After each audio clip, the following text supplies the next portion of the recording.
Mas estenda sua mão para cá, vamos estar orando. Creio que vai ser bênção e que Deus vai falar com a gente. Pai querido, muito obrigado, Senhor, pela Tua graça, Tua misericórdia. Tu conhece o coração da Tua filha, Senhor. Eu peço que o Senhor, em nome de Jesus, Pai, use ela poderosamente como uma ferramenta em Tuas mãos, Senhor, que as palavras que venham sair dos lábios dela sejam as Tuas palavras, Senhor, que ela seja usada com autoridade, Senhor, que a espada seja liberada, Senhor, para trazer discernimento no meio do Teu povo, para colocar cada coisa no seu devido lugar, Senhor. Nós repreendemos toda mentira do diabo, todo bloqueio na mente de pessoas, que caia por terra agora. Satanás, Tu não tem autoridade sobre este lugar. Nós clamamos pelo nome de Jesus e pedimos a Ti, Senhor, que fale conosco e use poderosamente a vida dela, para a honra e glória do Teu santo nome. Amém e amém.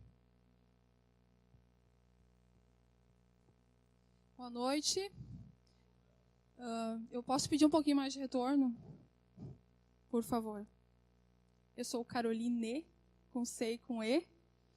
Eu sou a filha do Ricardo, a Vanilda. Acho que a maioria aqui conhece, né? E eu estou muito feliz, estou me sentindo muito honrada. Eu vou contar um segredo para vocês. Quando foi determinados os temas que iam ser pregados, ministrados nesses 7 dias de primícias, foi passada uma lista para um grupo de irmãos, esses que já ministraram, né? E entre eles estava lá eu. Só que não foi dito qual dia iria cair cada tema. Então eu escolhi o tema que me chamou a atenção, que é o poder da palavra na família. E quando eu fui fazer os cálculos, eu vi que ia cair no domingo. Aí eu tentei, gente, trocar com ele. E sabe, tu ministra no domingo, eu falo outro dia, mas não teve jeito. Então, eu estou me sentindo muito honrada por Deus e muito feliz de estar aqui, podendo falar para tanta gente junto. O Fabiano gosta de fazer cálculo, né? Teria que multiplicar o total por 2 olhos, Fabiano, para saber quantos olhos estão me olhando hoje. Vários olhos, né? Mas glória a Deus. Então, o tema é o poder da palavra na família. Vocês já ouviram essa frase essa semana? Eu posso começar a frase e vocês podem terminar. Família é o maior projeto. Vamos de novo? Família é o maior projeto. É o maior e o melhor projeto que Deus já criou, foi a família, né? E por isso que hoje em dia, ver uma família feliz está cada vez mais difícil. Primeiro porque já está difícil de encontrar uma família. E quando eu falo família, é um pai, uma mãe, filhos. Porque semana passada, acho que foi, eu estava ainda olhando uma reportagem e eu fiquei assim, eu sempre fico impressionada com o que a internet divulga, um casal de 2 mulheres, que resolveram ter filhos. E aí eles foram no banco de doação de sêmen e fizeram a inseminação e tiveram uma menina. Eu sei que no final não deu certo o casamento delas, e uma delas acabou casando realmente com o doador do sêmen. Então eu fiquei assim apavorada com o ponto que nós chegamos. Tem algumas instituições onde você vai precisar preencher um relatório, por exemplo, para gerar um passaporte. No campo, pai e mãe, muitos já não está escrito pai e mãe, está escrito progenitor 1 e progenitor 2. E talvez daqui a pouco tempo na escola já vai ser proibido falar meu pai, minha mãe, porque talvez a outra criança não vai ter o pai e mãe, talvez ela vai ser filha só de 2 mulheres, ou não sei, do jeito que está indo, a tendência é só piorar. Então, eu creio que Deus tem algo poderoso para entregar na mão de cada um que está aqui hoje, e o nosso tema é família. Família nasceu no coração de Deus. E se você já tem a sua família, essa palavra vai servir para manter a sua família unida. Se você não tem ainda, mas sonha em ter, Deus, no momento certo, vai te dar uma família. Talvez se a gente fosse perguntar aqui quem um dia sonhou com uma família, todos aqueles que já têm vão levantar a mão e dizer, eu orei muito, eu pedi a Deus, hoje eu tenho uma família, né? E um dos alvos do mundo e do inimigo é destruir essa instituição se é que nós poderíamos chamar assim, chamada família, né? E eu queria que vocês abrissem em João 3,16.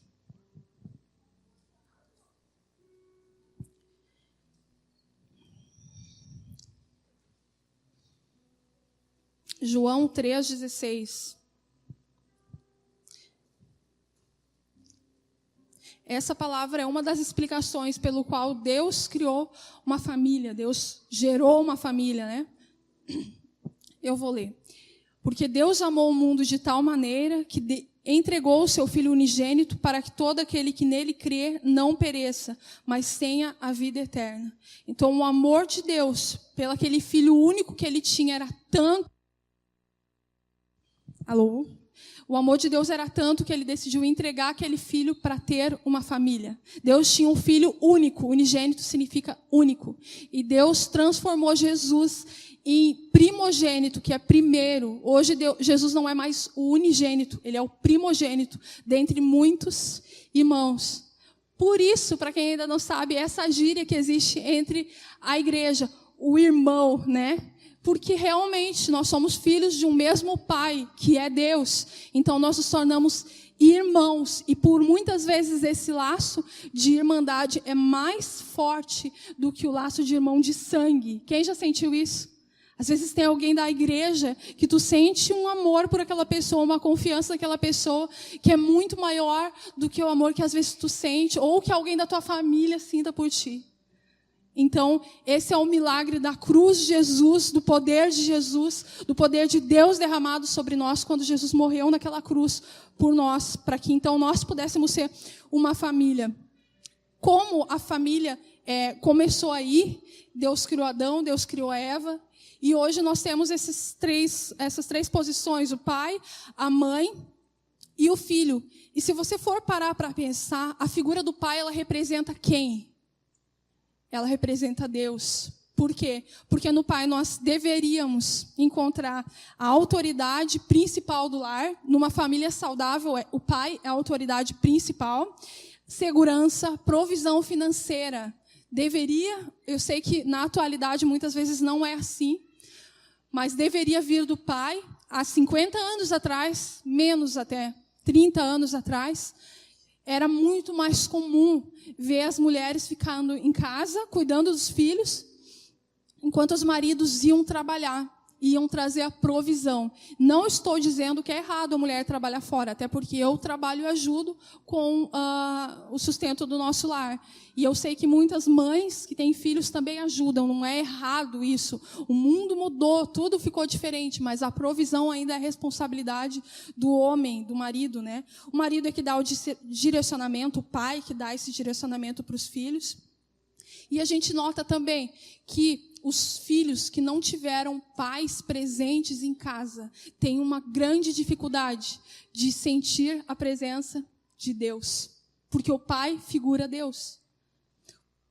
Eu conheci muitas pessoas, a gente acaba se envolvendo com muita gente dentro e fora da igreja, e é muito característico, filhas e filhos homens que não tiveram pai, que foram criados só pela mãe, ou nunca conheceram o pai, ou ainda pior, tem história de abuso pelo próprio pai, abandono, filhos órfãos, tem uma dificuldade muito grande de confiar em Deus, de se entregar para Deus, de sentir a presença de Deus e entender quem Ele é, que Ele é um ser real.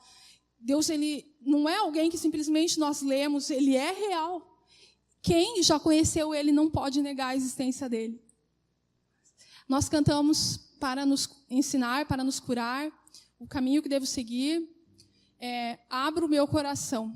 E se você abrir o seu coração hoje à noite para essa palavra, ela pode te transformar.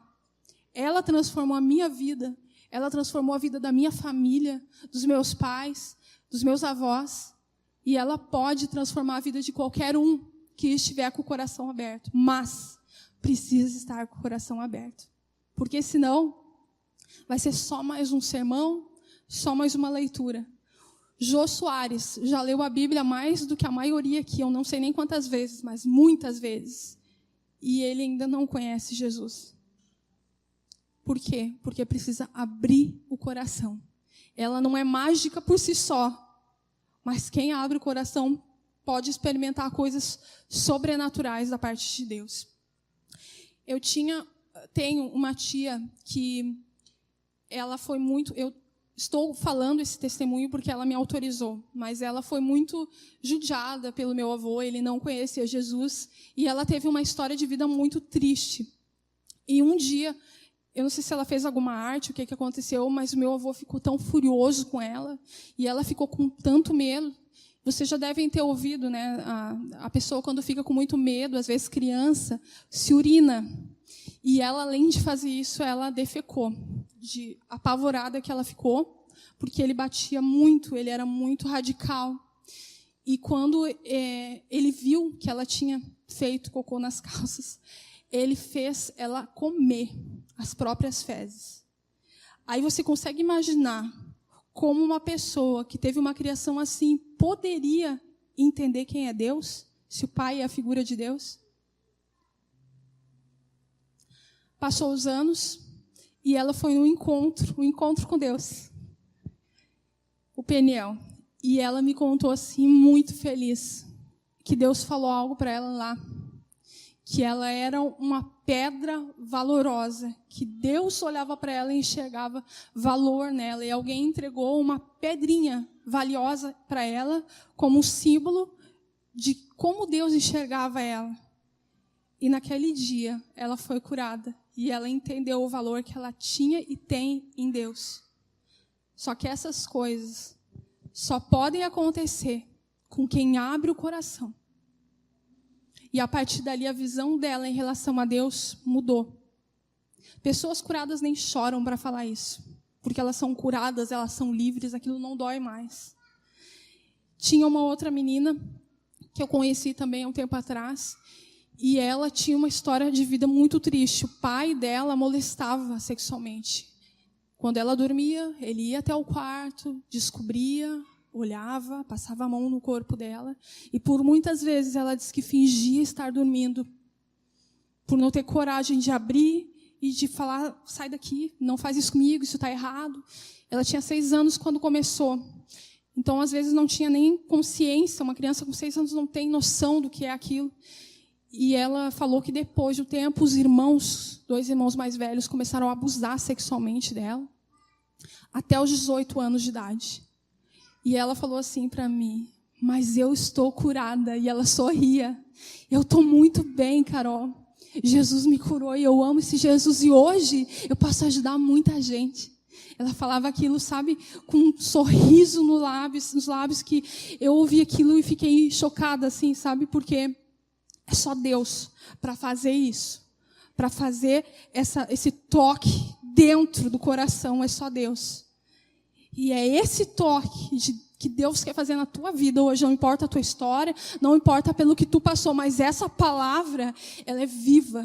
E ela pode entrar dentro de ti e te tocar, que talvez as outras pessoas vão olhar e dizer, eu não sei o que aconteceu contigo. Muitos aqui já ouviram isso. O que aconteceu contigo? É que a palavra entrou. E ela muda por dentro. E por fora é só consequência daquilo que ele já fez por dentro. Tem pessoas que, depois que se convertem e que aceitam Jesus, os outros falam assim, nossa, mas tá tão bonito, tão bonita. E realmente, o coração alegra, formoseia o rosto, diz a palavra de Deus.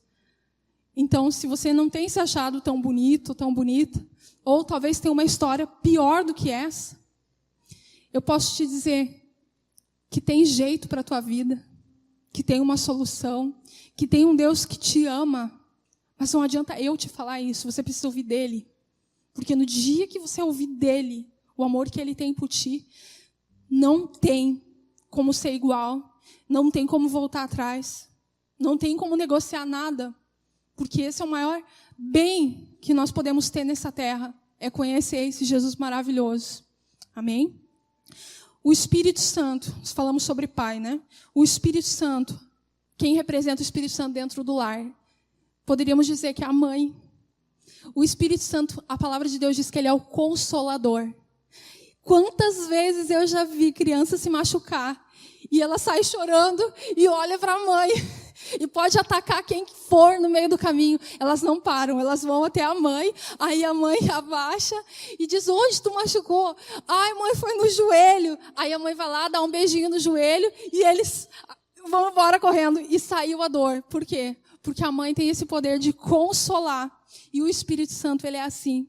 Ele foi enviado até nós para nos trazer esse consolo, esse carinho, esse cuidado. Uma criança recém-nascida. Quem é o primeiro amigo do recém-nascido? É a mãe. É o maior contato. E eu arrisco a dizer mais. Quem nos gera é o Espírito Santo. Uma mãe gera um filho. O Espírito Santo nos gera. Ele sonhou conosco antes de nós conhecermos Ele. E depois nós temos esse primeiro contato com Ele. Se você pegar um bebê, eu estava visitando a Gil, que eu acho que é a mamãe mais nova aqui da igreja, e ela disse que foi... Posso contar? Já contei agora.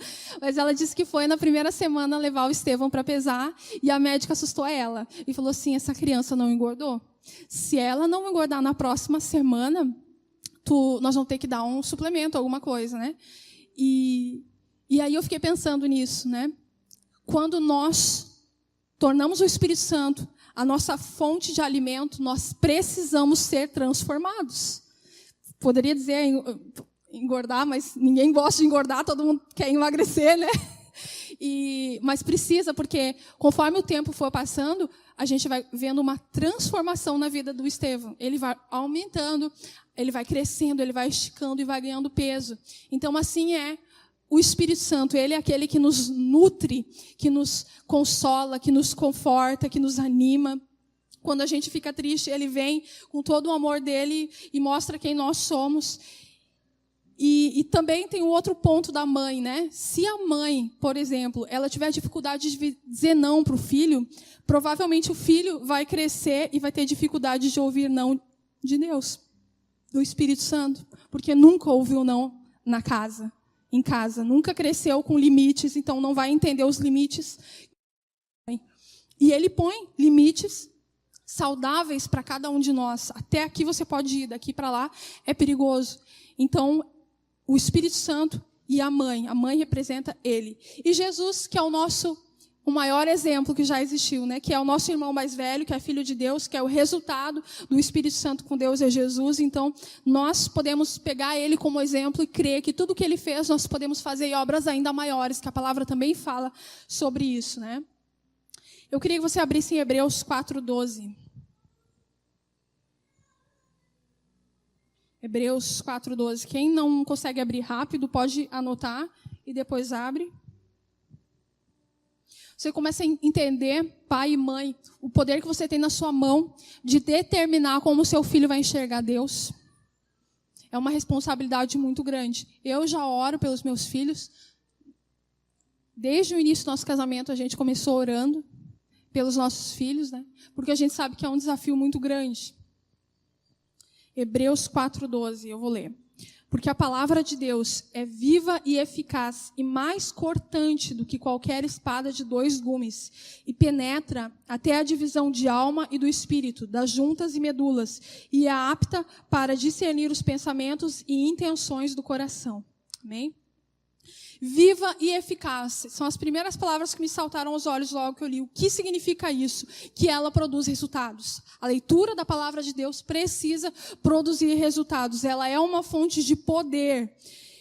Mais para frente fala que ela tem mais cortante do que 2 gumes. 2 gumes são 2 fios. É uma espada afiada nos 2 lados. Ou seja, não existe nenhum tipo de resistência que possa resistir à palavra de Deus. Porque em qualquer sentido, seja para frente, para cima ou para baixo, ela vai cortar.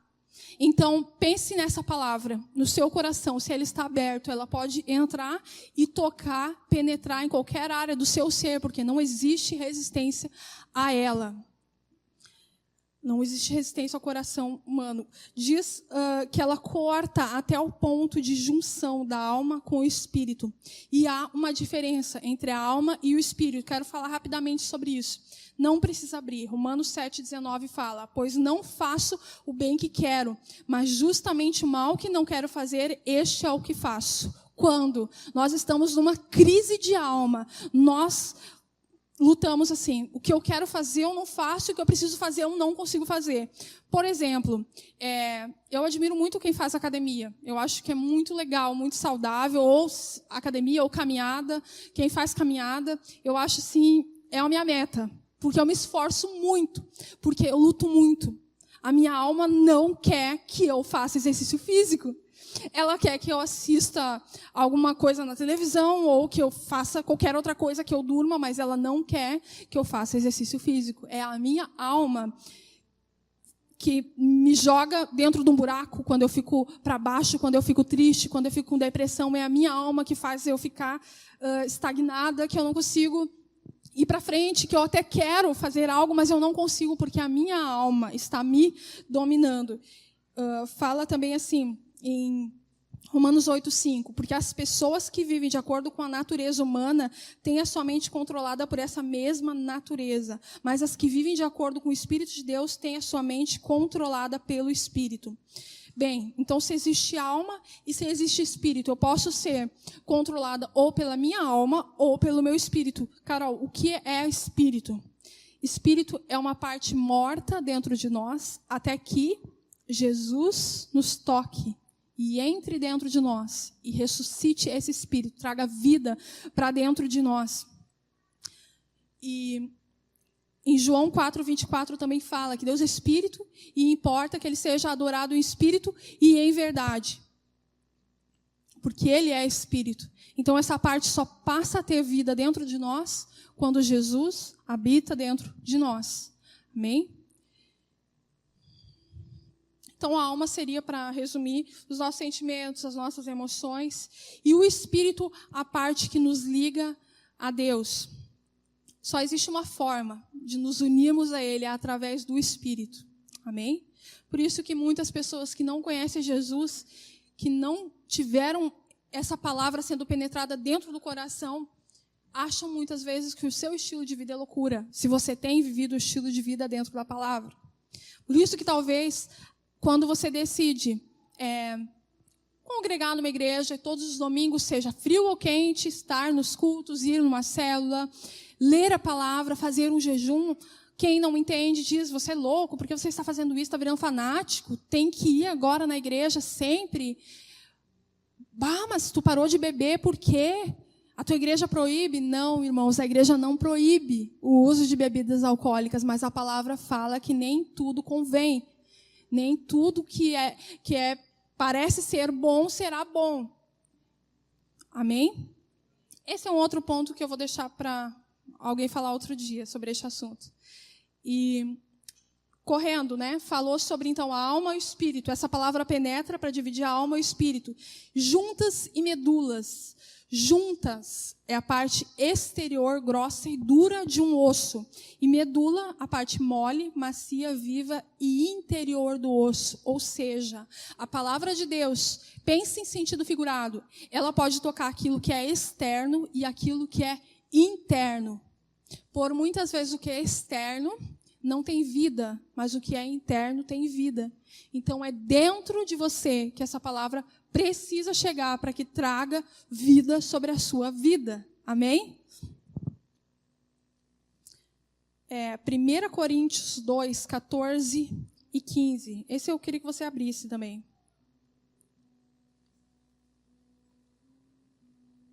1 Coríntios 2.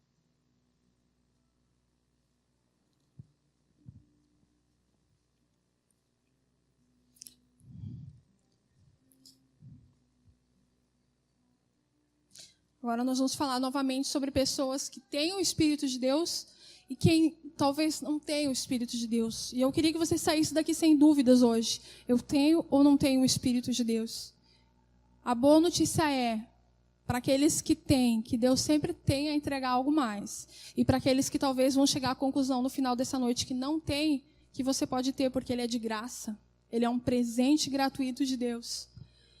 1 Coríntios 2, 14 e 15, então. Mas quem não tem o Espírito de Deus não pode receber os dons que vêm do Espírito, e de fato nem mesmo pode entendê-los. Essas verdades são loucura para essa pessoa, porque o sentido delas só pode ser entendido de modo espiritual. A pessoa que tem o Espírito Santo pode julgar o valor de certas coisas, porém ela mesma não pode ser julgada por ninguém. Amém?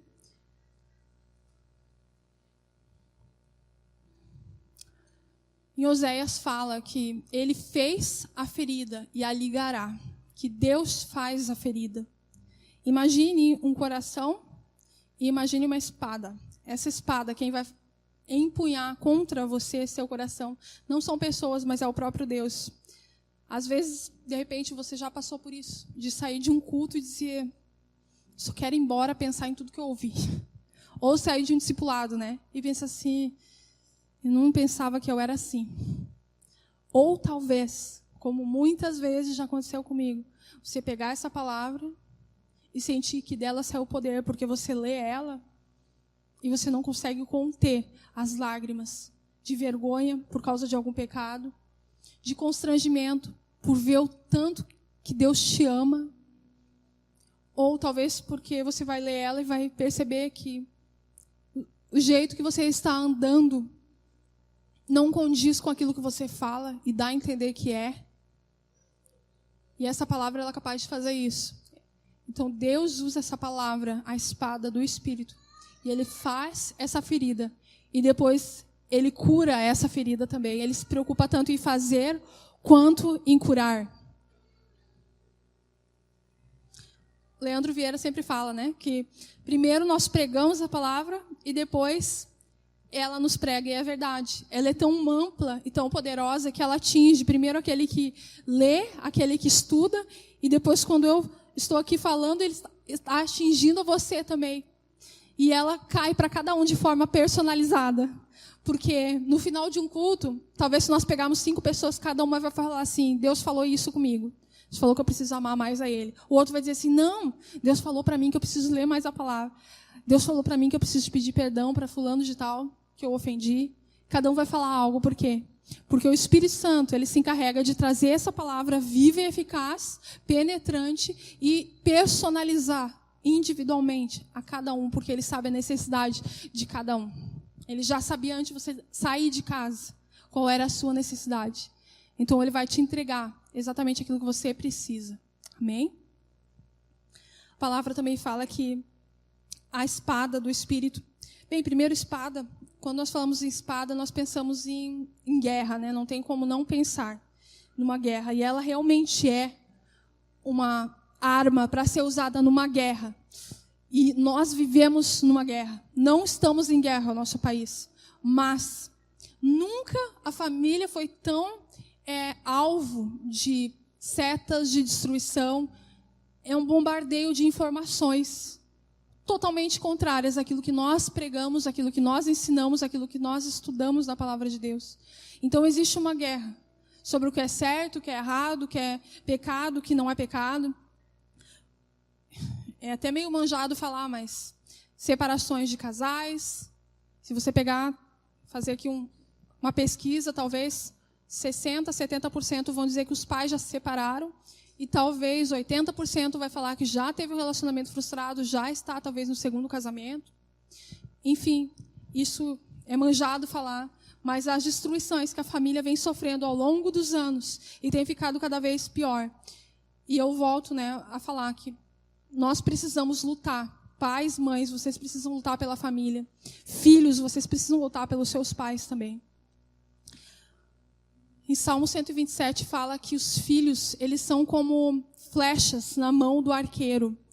E quando fala arqueiro, é um substantivo masculino. Então, os filhos são como flechas na mão dos pais. Os pais vão dar direção para os filhos e determinar onde eles vão ficar. E esses filhos que não foram criados pelos pais, para onde eles irão? Qual alvo eles encontrarão? É impressionante a quantidade de gente que vive como se não tivesse aquela vida, sem propósito algum, sem um trabalho, entre jovens, sem sonhos. Eu perguntei há poucos dias para uma mãe solteira, ela trabalha fora, muito para sustentar a filha, que é criada pelos avós, e eu perguntei, qual o teu projeto em relação ao teu trabalho, porque trabalha muito, a carga horária é muito extensa. E ela me respondeu assim, eu nem pensei ainda sobre isso. E aquela resposta me impactou, por quê? Será que os nossos jovens têm pensado no que eles querem, aonde eles querem chegar? Pais, seus filhos, têm sonhado com algo? Eles têm falado qual a profissão que eles querem seguir? Eles têm dito para você, pai, mãe, eu quero fazer isso da minha vida. Ou eles estão gastando tempo e dinheiro com coisas que não vão levar a lugar algum. É responsabilidade do pai, principalmente, dar esse alvo, essa direção para esse filho. Tem uma história na palavra que fala de um homem chamado Finéias. Ele era um sacerdote. Em Números 25, 7 a 9, conta essa história. E Deus tinha instituído uma lei para o povo dele, que não era para nenhuma mulher casar com um homem de fora da tribo e vice-versa. E os homens não casarem com mulheres de outras tribos. E aconteceu que os homens começaram a se envolver com outras mulheres que não eram daquela tribo. E uma peste, uma maldição veio sobre aquela nação. E morreu muita gente. E Finéias viu o que estava acontecendo. Porque tinha um homem se prostituindo com uma mulher de outra tribo, entre eles. E Finéias se levantou com uma espada, e diz a palavra, que ele pegou aquela espada e atravessou aquele homem junto com aquela mulher, porque eles estavam... Dá a entender a palavra que eles estavam no ato sexual naquele momento, ali, na frente. Tamanha a sujeira, tamanho pecado, tamanha horror que estava acontecendo naquele lugar. E ele atravessou aquela espada. Tinham 24 mil mortos até aquele momento. E naquele momento cessou aquela praga, aquela peste. Então fica aí algo muito claro para os pais. Se você é pai, conseguir usar essa palavra para ir contra o pecado, você vai livrar muitos da morte. Talvez você vai livrar os seus filhos da morte. E pode ser morte espiritual ou pode ser morte física também. Quando a espada é bem usada, ela protege a casa, ela protege o lar, ela protege a família. A sua história de vida tem que ter um antes de Cristo e um depois de Cristo. Jesus mudou a história. E a sua história precisa ser mudada por Ele agora também. Amém? Eu tenho uma marca na minha vida, na minha história. Há uns dias atrás, sentei com as minhas avós para conversar sobre as histórias. E eu descobri coisas horrorosas, histórias de 100 anos atrás. Uma das minhas, acho que é tataravó, bem longe assim, ela planejou a morte do marido dela. Então eu carrego essa história na minha família. Alguém que foi assassina. E eu fico pensando, qual seria o meu futuro se Jesus não tivesse chegado, se meu pai e minha mãe não tivessem decidido lutar pela família.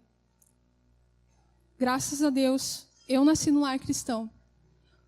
Mas eu queria dizer para você que nasceu e para você que não nasceu no lar cristão. Eu não tive a oportunidade que tu teve, Carol, a tua vida é diferente, a tua vida é fácil, não sei. O diabo não mudou, gente. E ele não vai mudar. E ele continua atacando. E se qualquer um de nós nos afastarmos dessa palavra que é a verdade, ele pode nos destruir, sim. Então use, jovem, você que é o único convertido da sua casa, ou pai, ou mãe, que é o único convertido da sua casa, use essa palavra, proteja a sua família, faça-o a partir de Cristo. Seja você alguém que marque a história da sua família. Seja você aquele que vai lá e vai dizer assim, eu vou usar essa arma, porque ela está disponível. Muitos homens morreram por causa dessa palavra, para que ela chegasse nas suas mãos. Ontem eu agradeci muito a Deus, uma oração que eu nunca tinha feito. Eu falei, Senhor, muito obrigada. Porque eu fui para a internet, no Google, gente. Coloquei lá e vi uma pesquisa enorme sobre a quantidade de Bíblias que foram traduzidas, os primeiros idiomas. E desde que a palavra foi escrita, ela foi traduzida por muitos homens. E muitos deles foram, inclusive, queimados em fogueira. Para que hoje você e eu tivéssemos 1, 2, 3 versões de Bíblia em casa. Eu, às vezes, leio com 3 Bíblias, as 3. E leio a história, repito, porque cada uma vai acrescentar algo a mais. E você deve agradecer a Deus por isso, porque você tem livre acesso a essa espada, a essa palavra. Sabe? O super-homem, qual é o antídoto do super-homem? A única coisa que tira o poder dele. Gente, vocês sabem, né? O que é? A criptonita, né? E quando eu li e comecei a entender tudo isso, eu imaginei assim que isso aqui não vai tirar o meu poder, mas bem pelo contrário. É como se Deus entregasse uma criptonita para cada um de nós. E essa criptonita, ela tem o poder de afastar o inimigo. Não é simplesmente um livro qualquer. É poder que sai dessa palavra. Eu ouvi há anos atrás o pregador falando, faça barulho na sua Bíblia. As folhas, o diabo foge quando ele faz barulho. Mentira. O diabo não vai fugir por você fazer barulho com a Bíblia. Mas no momento que você sentar, ou em pé, ou seja lá como for, ou botar o fone de ouvido da Bíblia, não sei, e começar a deixar que essa espada vai entrando dentro de você, eu tenho certeza que vai ser muito mais poderoso do que a criptonita. Ela é poder, ela é a verdade. Essa palavra está escrito o começo da humanidade e o final. Ela tem início, tem meio e final. E outra, é o único livro que você compra que o autor vem junto para explicar o que está escrito. Leia a palavra de Deus, gaste tempo lendo essa palavra, porque ela pode e vai te transformar. Amém? A mãe é a auxiliadora do pai. Isso já foi falado também diversas vezes, desde que nós começamos esses cultos, né, de primícias. Mas eu queria falar um pouco sobre as mães também. Em Gênesis 2 fala que Deus criou a mulher para ser uma ajudadora do homem, uma auxiliadora. E em Eclesiastes fala aquela história também, que o indivíduo solitário, sem companhia, sem filhos, trabalha de maneira incessante, não alcança riqueza suficiente. Estou trabalhando tanto e negando-me aos prazeres, isso também é inútil, negócio infeliz. Melhor é serem dois do que um, pois seus esforços cooperarão e cooperação geram essa vantagem. Se um deles cair, o outro ajudará o companheiro a se levantar. Além disso, o atacante pode derrotar uma pessoa sozinha, mas duas podem resistir a ele. E a corda de 3 dobras não se rompe com facilidade.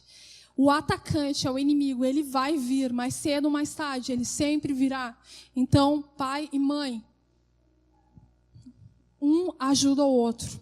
Um coopera com o propósito do outro. Cordão de 3 dobras. Quem são as 3 dobras? É o pai, ou o marido, a mãe, a esposa e Deus. Se você levar o seu casamento baseado na palavra de Deus e com Deus junto, não vai se romper. É um laço eterno. Amém? A posição da mãe, essa palavra submissa. Há uns anos atrás eu ficava com muita raiva quando ouvia. Quem ficava ou fica com raiva quando escuta essa palavra? A mulher tem que ser submissa ao homem. Vocês são muito mais crentes do que eu. Gente, eu ficava muito brava. Às vezes eu até falava para Fabiana assim, que ele que queria ler aquilo lá, ele que lia. Não, assim, tipo, não me incomoda. Deixa eu quieta aqui no meu canto, né? Essa história de submissa. E essa semana eu tive um entendimento um pouco mais profundo sobre o que é a submissão. Eu gosto muito de ler, eu gosto muito de estudar sobre a palavra. Eu gosto de saber o que está acontecendo nos livros de história, enquanto a Bíblia estava sendo escrita. E eu achei uma tradução para submissa de um dicionário léxico de Strong, quem quiser olhar depois. E o significado e o uso da palavra submissa nessa época era um termo militar grego que significava organizar divisões de tropa numa forma militar, sob um comando de um líder. Ou seja, mulher submissa ao seu marido, você vai organizar, pense nisso espiritualmente, divisões de tropas sob o comando do seu líder, que é o marido. Não tem nada a ver com ser uma serviçal. Ontem o pastor Vini falou, né, que os maridos, os machistas, eles sentam e falam assim, mulher, o almoço está pronto, mulher, meus calçados, mulher, não nesses termos, mas ele falou sobre isso, sobre a mulher ser uma empregada do marido. E a palavra de Deus nunca disse isso, irmãos queridos. E irmãs, A palavra de Deus diz que vocês são as organizadoras das divisões de tropa. Então, vocês foram chamadas para cooperar com o propósito, porque existe uma guerra, existe um líder nessa guerra chamado marido, homem, e existem divisões de guerra. Poderíamos imaginar essa figura como os filhos, não sei, mas a mulher é responsável por organizar, para cooperar com esse propósito do homem.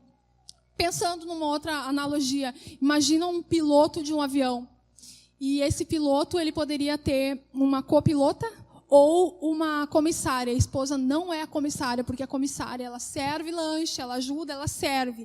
A copilota, quando o piloto tem algum problema, ela assume a direção. Muitas vezes, isso já aconteceu aqui, já aconteceu comigo, já aconteceu com as irmãs, de o marido não estar bem, não estar animado, está sendo alvo do inimigo, e a esposa tem que tomar a direção dessa casa, desse avião chamado família. E glória a Deus, porque Deus levanta as mulheres para isso também. Se não houvesse necessidade, irmãos, vocês acham que um avião teria 2 pilotos? Se um falir, se um cair, o outro ajuda a levantar. Isso é o amor. E isso é o amor de Deus, porque Ele faz tudo perfeito. Far-lhe-ei uma auxiliadora idônea. Deus nunca teria feito uma outra mulher se não fosse necessário, irmãos queridos.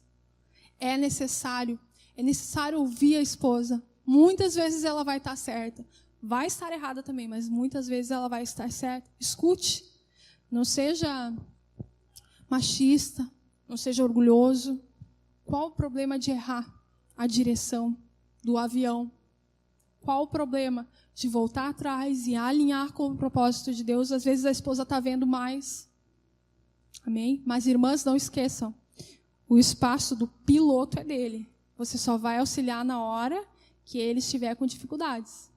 Senão você vai fazer companhia para ele.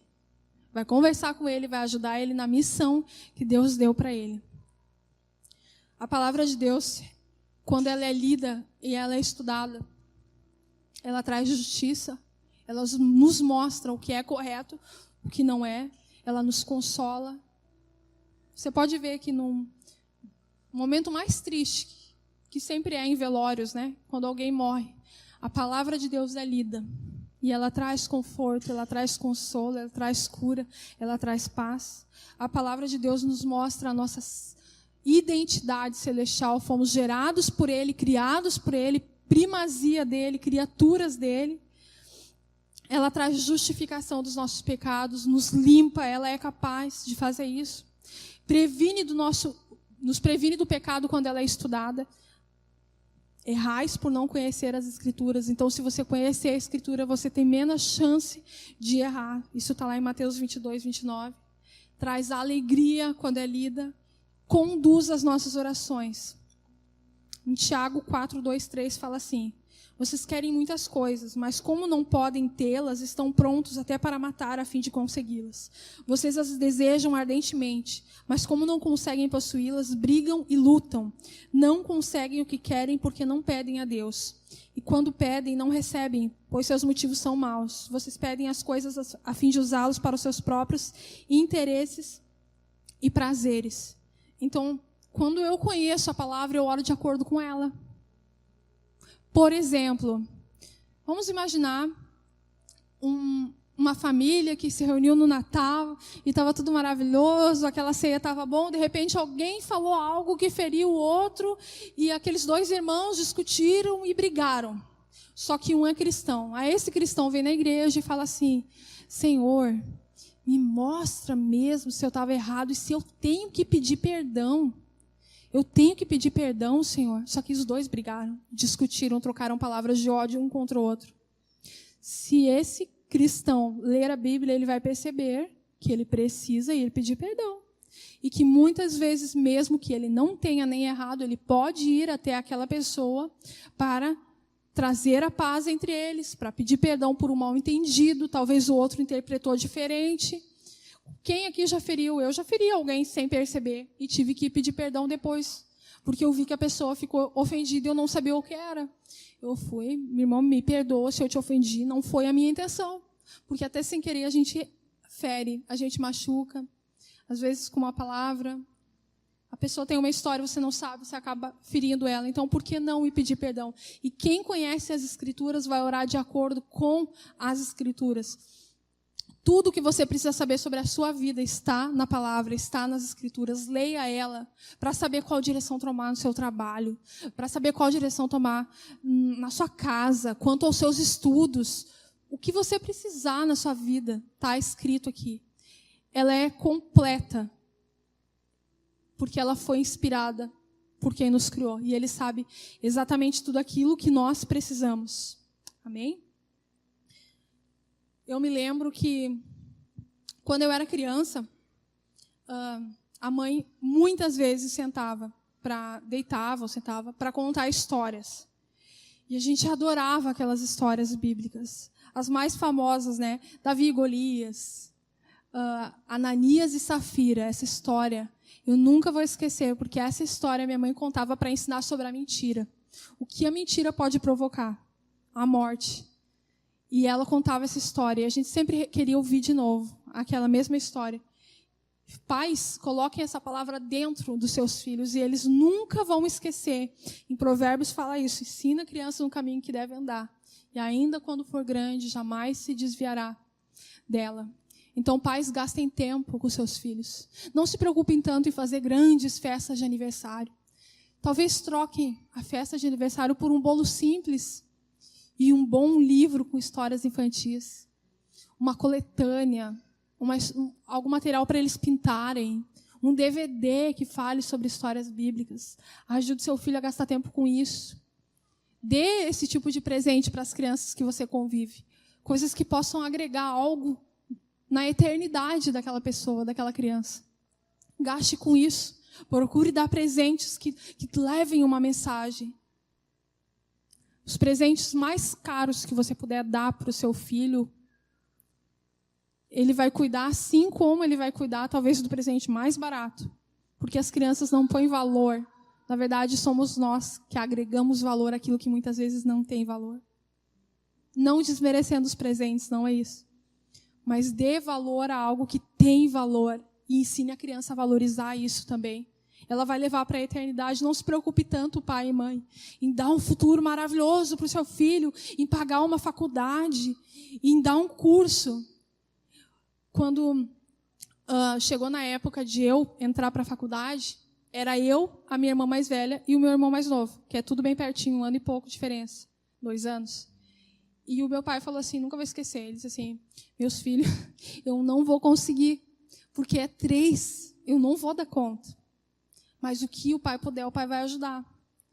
E hoje eu olho para trás, e há poucos dias, né, eu e a Preta estava trocando uma ideia sobre isso, que a palavra de Deus é a maior e melhor herança e melhor instrução que um pai pode dar para um filho. Porque ele não vai deixar de ser bem-sucedido na vida dele se ele não pôde estudar. Mas se ele cresceu ouvindo as Escrituras, vai ser uma pessoa bem-sucedida. E tudo aonde pôr as mãos vai prosperar. É promessa. Tudo. Graças a Deus, até hoje eu só tive que pedir para sair de algum emprego porque surgiu uma oportunidade melhor. Ou porque terminou o contrato. E eu entendo que isso é favor de Deus, porque algo foi colocado dentro de mim, uma espada foi atravessada em mim desde pequena. E eu quero fazer isso para os meus filhos, para todo o futuro da minha geração, porque eu sei que essa palavra ela vai transformar. Ela me transformou e me transforma. Cada vez que eu sento para ler, eu entendo uma coisa diferente e eu me surpreendo. Porque Deus fala algo diferente, ela é uma carta de amor, escrita pelo próprio Deus para você. Nós tínhamos um trabalho com criança há muitos anos atrás também, que a minha mãe era envolvida, a Ruth. E tinha uma menina que ela foi ensinada sobre a palavra lá, né? E nesse evento foi dito, olha, tu aceitou Jesus, agora ele vive dentro de ti. E aquela criança, bem pequena, foi fazer um exame no coração E ela disse sim para o médico, ou para a mãe, dá para ver Jesus? E o médico disse assim, não entendeu o que aquela criança estava falando. E a mãe explicou, minha filha, esse exame é para ver o teu coraçãozinho, né? E ela queria saber se ia dar para ver Jesus, porque ela foi ensinada que Jesus estava ali dentro. Né? A simplicidade de uma criança. E também ouvi, há uns dias, uma reportagem sobre uma moça de 19 anos, americana, condenada a 20 anos de prisão, porque roubou um carro na volta da escola. E aparece a condenação na internet, né? E a mãe dela, quando escuta a condenação de 20 anos, começa a chorar compulsivamente. E as pessoas têm que vir ajudar ela a levantar, e ela chora. E só naquele momento, a filha vira para trás e começa a chorar e pede desculpa para a mãe. Só que já era tarde. A espada que fere não tinha entrado dentro dela. Lembra que essa espada, ela fere, mas ela cura também. Se essa criança tivesse sido ensinada pela palavra de Deus, será que ela teria perdido parte da vida dela presa por causa de um carro? E tantos exemplos mais que nós poderíamos falar. A palavra de Deus tem poder. Ela tem poder para curar, para libertar. Ela tem poder para dar uma direção, para dar uma vida de sucesso. Só precisa de um coração aberto, disposto a aprender. Deixa essa palavra entrar dentro de você. Deixa essa palavra entrar dentro da tua casa. Deixa ela ser uma realidade dentro de ti.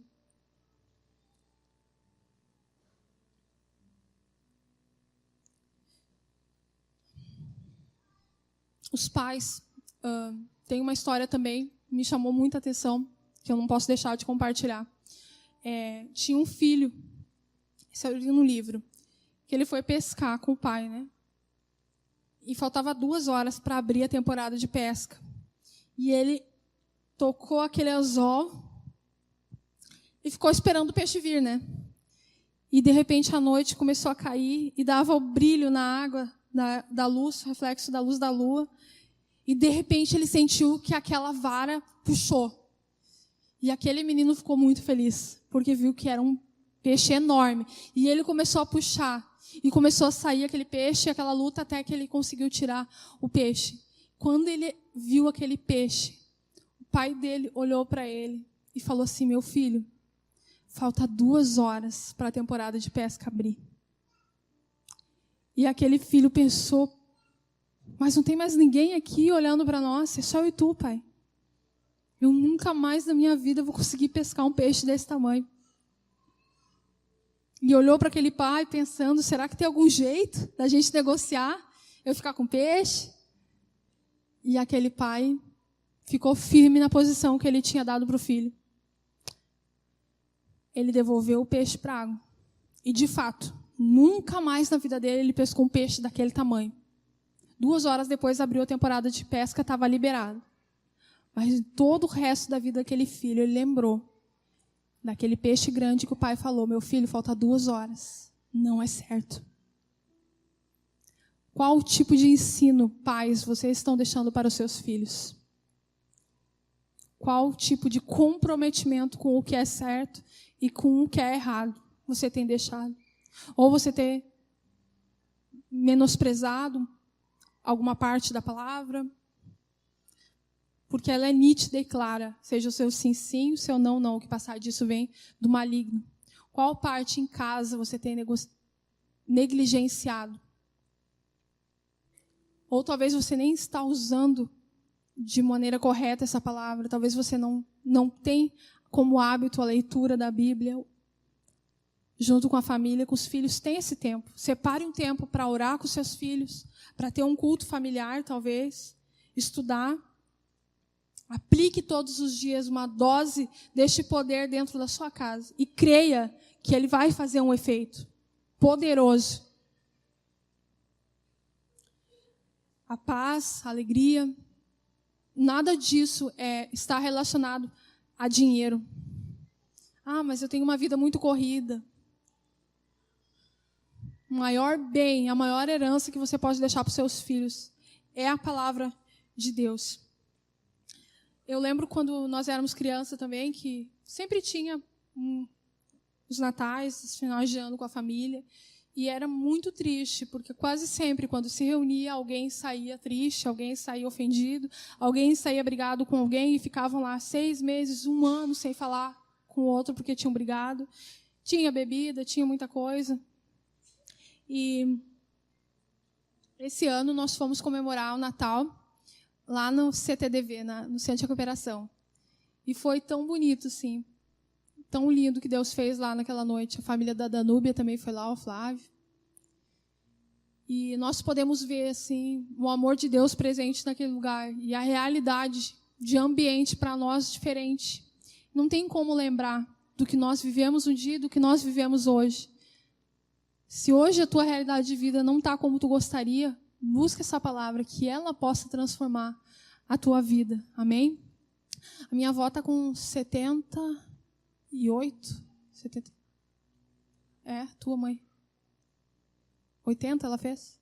80 anos, a mãe do meu pai.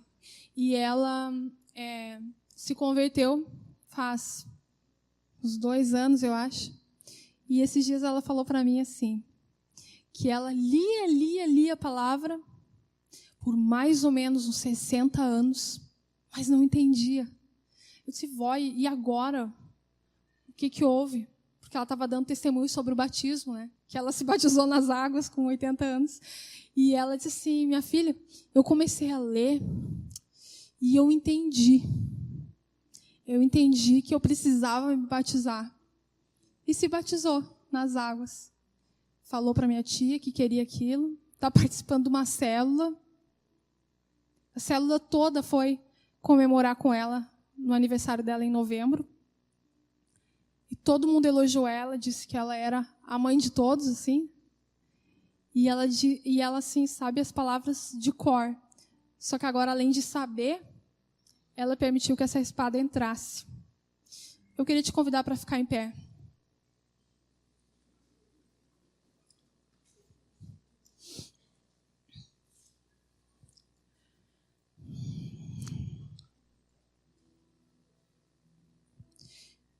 E uma última palavra que eu quero ler para os jovens. Escrevo a vocês, jovens, porque são fortes. A mensagem de Deus vive em vocês e vocês já venceram o maligno. 1 João 2,14. Nós precisamos ser uma igreja madura, com pai, mãe, filhos. E nós precisamos da força dos jovens. Os mais velhos, eles têm a experiência das táticas de guerra. Sabem entrar numa batalha e sabem como usar essas armas. Só que eles não têm a força que os jovens têm. Eu queria até chamar vocês, jovens, que foram tocados por essa palavra, para vir aqui na frente. Como se você estivesse se dispondo para Deus, para essa guerra.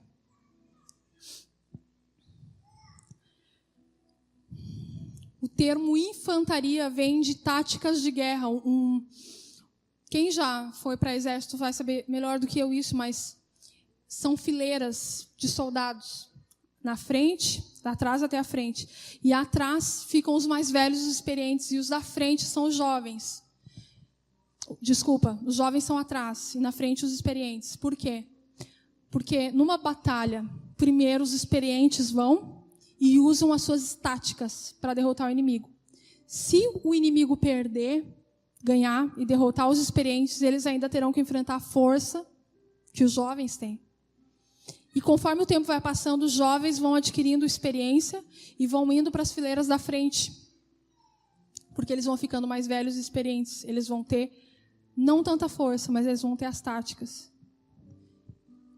E nós todos, jovens, anciãos, pais, mães, filhos, nós todos podemos usar essa espada. Amém? E o meu incentivo para vocês nessa noite é realmente conhecer essa arma de guerra. Para proteger a sua casa e defender daqueles que têm tentado atacar ela. Ela serve para as duas coisas, para atacar e para defender. Eu queria que vocês, jovens, usassem tempo para orar a Deus e falar para Ele, porque vocês têm o tempo, a grande maioria que os mais experientes não têm, que vocês ficassem espertos em conhecer essa arma, em saber o peso que ela tem, em saber o fio que ela tem, em saber onde ela tem que ser usada, como ela tem que ser usada, como ela tem que ser carregada. Nós estamos usando muitas figuras de linguagem, mas eu acho que você consegue entender do que eu estou falando. O que importa é que você tenha intimidade com essa espada, com esse instrumento de batalha. Amém? Eu vou orar com os jovens, depois você pode se colocar no seu lugar. Espírito Santo de Deus, nós te agradecemos porque essa palavra está disponível a todos nós e pedimos em nome de Jesus que o Senhor nos ajude a entender o que está escrito. E eu oro pelos jovens que tenham força, que o Senhor possa, em nome de Jesus, dar destreza para usar essa arma de guerra. Em nome de Jesus, dar sabedoria, que possam usar o seu tempo com graça, em nome de Jesus. Possam conhecer as Escrituras mais profundamente. E que possam, Senhor, se colocar à disposição nessa batalha que existe, para defender aquilo que creem. Em nome de Jesus, Pai. Eu peço que a família desses jovens seja protegida por Ti, seja guardada pelo Teu Espírito Santo. E que cada um deles, Senhor, possa ser forte, como diz na Tua palavra, Senhor. Em nome de Jesus. Que eles possam entender o lugar deles nessa guerra, Senhor. E lutar por aquilo que acreditam, Senhor. Defender a causa do Teu Evangelho, Senhor. Em nome de Jesus que eu peço, Senhor. E creio que o Senhor vai fazer infinitamente mais do que tudo aquilo que nós podemos pedir, pensar ou imaginar, Senhor. Em nome de Jesus. Amém. Jovens, podem retornar para os seus lugares. E eu vou deixar cada um à vontade. Quem quiser vir à frente e se dispor para Deus, enquanto essa canção for tocada, venha até a frente. Ou se você entendeu que não está fazendo o uso correto dessa palavra tão poderosa e quer fazer o uso correto dessa palavra, venha até aqui à frente. Pai e mãe, talvez vocês não estão se enxergando e nem agindo como um guerreiro dentro da sua casa para proteger o seu lar. Venha até a frente. Talvez você não tenha coragem de se alistar nessa guerra, tem medo do que isso possa te custar. Eu quero te dizer uma coisa, Ele nos manda para a guerra, mas Ele nos entrega uma armadura, uma proteção contra tudo que vier contra. Se dispõe a Deus, pode vir à frente. E diga para Ele aqui, Senhor, eu quero me dispor para Ti. Isso que nós estamos fazendo aqui não é para a igreja ver ou para nós vermos, mas é para o Espírito Santo ver a disposição do teu coração. Imagine que isso é um chamado para uma guerra. Imagine que isso é um chamado. Se dispõe a Ele essa noite. Amém?